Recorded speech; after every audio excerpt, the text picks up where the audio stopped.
आमच्या जिमचा ट्रेक चालला होता. मी अजून एक गाव एक्सप्लोर करणार आहे. आम्ही गारगोटी मधून आत आलो. वाकीगोलच्या इथून पुढे गेलो. पूर्ण जंगल आणि छोटी छोटी गावं दिसत होती तिथं आम्हाला. टेहेवाडीत पोहोचलो आम्ही. या गावानंतर न पूर्ण जंगलच आहे. एवढ्या तेवढच्या गावात शाळा बघून खूप भारी वाटलं. नवीन पाहुणा आलाय तरी डॉगेश बाई कसे काय शांत होते काय माहित. मी थोडे लाड केले त्याला. गावातली माणसं सुद्धा भारी होती. आम्हाला सांगत होती सावकाश जावा, निवांत जावा, काय टेन्शन घेऊ नका, वर काय प्राणी नाहीये. एक मावशी भर उन्हात तट्टीवर शेण सारवत बसल्या होत्या. गावातली माणसं किती रॉ राहतात बघा की.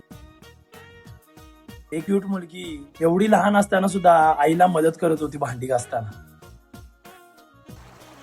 जंगलातून चालत असताना मन शांत झालं होतं. डोक्यात कोणताही विचार नव्हता. मजा मस्ती करत चाललो होतो आम्ही. पावसात हा धबधबा खूप भारी दिसणार. यायला पाहिजे एकदा पावसात. जंगलाच्या मधोमध कायमा देवीचं मंदिर होतं.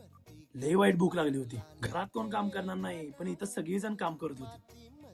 आम्ही जंगलातून लाकडं हुडकून आणत होतो. या शूटच्या नादात मुंगळा लई वाईट चावला हाताला. धावपळीच्या आयुष्यातून खूप दिवसांनी सूर्य मावळताना बघत होतो.